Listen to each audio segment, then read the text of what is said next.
2 o'clock, I took some tools, a good, heavy, homemade cat-of-nine tails.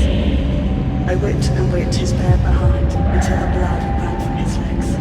I cut off his ears and nose, slit his mouth from ear to ear, and gouged out his eyes.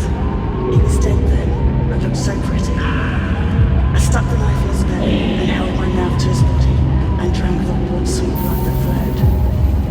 I picked up 4 old potato sacks and gathered a pile of stones. Then I cut him up. I put his nose, ears, and a few slices of his belly aside. Then I cut him through the middle of his body, just below the belly button.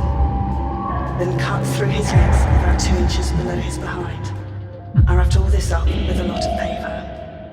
Then I cut off the head, feet, arms, hands, and the legs below the knee. This I put in the sacks weighed down with stones, tied the ends, and threw them into the pools of slimy water along the road going to the North Beach.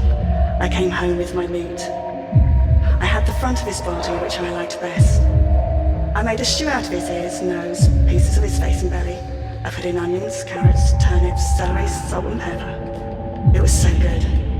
Then I split the cheeks of his ass open, cut off his monkey and peewees and washed them. I put strips of bacon on each buttock and put them in the oven. After 2 hours, the meat was nice and brown and cooked